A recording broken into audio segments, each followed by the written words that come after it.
خاندانی نام عمر بن سعید ہے. وہ 17 ستمبر 1979 کو راولپنڈی میں پیدا ہوئے. ان کے آباء و اجداد 1947 میں امرتسر انڈیا سے ہجرت کر کے پاکستان آئے. اس ہجرت کے دوران ان کے تایا جان وفات پا گئے، مگر باقی خاندان اللہ کے فضل و کرم سے محفوظ رہا. جماعت اول تا ہشتم کی ابتدائی تعلیم کرسچن پبلک اسکول واقع اصغر مال اسکیم سے حاصل کی. زمانہ طالب علمی میں وہ اپنی جماعت کے بہترین مقرر تھے. 1996 میں شاعری کا آغاز کیا اور ان کی پہلی نظم کالج کے میگزین میں شائع ہوئی. انہیں کالج کے اردو ڈبیٹ سوسائٹی کا صدر بھی مقرر کیا گیا اور 1998 میں بین الاقوامی اسلامی یونیورسٹی سے BBA آنرس کے لیے داخلہ لیا اور آخرکار اسی جامعہ سے MBA بھی کر لیا. اس کے بعد 2003 میں لندن یونیورسٹی آف گرین وچ سے انفارمیشن سسٹم مینجمنٹ میں MSc کرنے کے لیے لندن روانہ ہو گئے. دسمبر 2005 میں پاکستان واپس آئے اور جولائی 2006 میں رشتہ ازدواج سے منسلک ہوئے. 2003 تا 2005 یورپ کے سیاحتی دورے میں گزارے. اسی دوران انہوں نے یورپ کے تمام شہر دیکھے، اکیلے گھومتے رہے، خاموشی سے لطف اندوز ہوئے، فطرت کی رنگینیاں دیکھتے رہے، محفل گھومے، بارش کی رمجم برفیلے اولے گرتے دیکھے. یہ تمام قدرتی مناظر جو یہ وہاں پر دیکھتے رہے اور ان کا لاشعور محسوس کرتا رہا، وہ ان کے اندر کے باطن سے، اندر کے انسان سے ہوتا ہوا ایک فن کی صورت میں شعری صلاحیتوں کے ذریعے جو ہے وہ سامنے آیا. ان تقریباً 150 سے زیادہ شہر اور 70 سے زیادہ ممالک کی سیاحت کر چکے ہیں.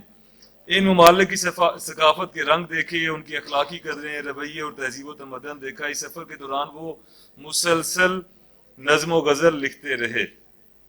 ان کی شاعری کے حوالے سے بات کرتے ہیں. ان کی شاعری کا مطالعہ کیا جائے تو محسوس ہوتا ہے کہ وہ جو کچھ دیکھتے یا مشاہدہ کرتے ہیں اپنے لفظوں میں بطریق احسن ڈھال لیتے ہیں. ان کے ہاں تصنع یا کسی بھی قسم کی بناوٹ نہیں ملتی. ایک شعر دیکھیے: میرا دل جو پوچھے گا منزل کا رستہ، تو جنت کا رستہ اسے تم بتانا.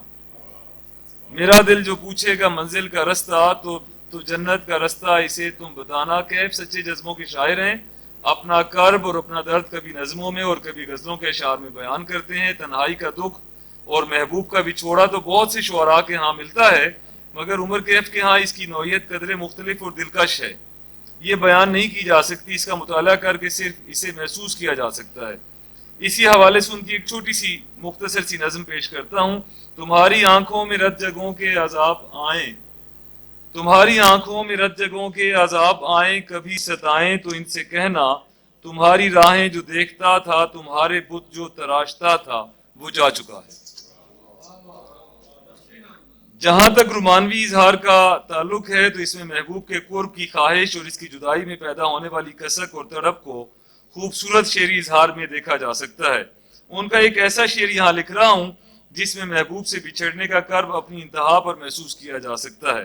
بچھوڑے کی ایسی کیفیت جس میں شاعر کی روح گھائل، جسم زخمی اور پور پور میں جدائی کا زہر بھر چکا ہے. گھائل روح ہے زخمی بدن اور زہر بھرا ہے پوروں میں. گھائل روح ہے زخمی بدن اور زہر بھرا ہے پوروں میں. کیف کٹھن ہے کام بڑا یوں مل کے بچھڑنا یاروں سے.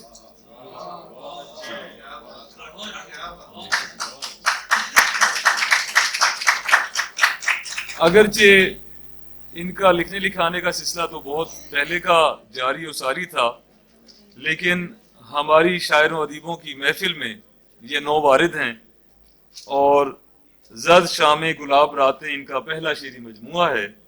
مگر مجھے ان کی شاعری میں مزید آگے بڑھنے اور مزید نکھرنے کے امکانات بہت واضح نظر آ رہے ہیں. دعا ہے کہ اللہ انہیں اس مشن میں بھی کامیابی اور کامیابی عطا فرمائے. دراصل جو ہمارے اندر ایک شاعر ہوتا ہے، ایک تخلیق کار ہوتا ہے، وہ دو چار مصروں میں نظر آ جاتا ہے. جو پوئٹک ڈکشن میں نے ان کے اندر دیکھی ہے کتاب کے نام کے اندر، ان کی شاعری کے مختلف مصروں میں، وہ شاعری پھوٹتی ہوئی جو نظر آتی ہے، وہ جو احساس ہے، وہ جو کرب ہے، جو چیز ان سے لکھوا رہی ہے، وہ بڑی طاقت کے ساتھ دیکھی جا سکتی ہے. اور میں سمجھتا ہوں کہ وہی چیز ان سے مزید آنے والے دنوں میں اور نظمیں غزلیں بھی تخلیق کروائے گی اور چیزیں بھی سامنے آئیں گی.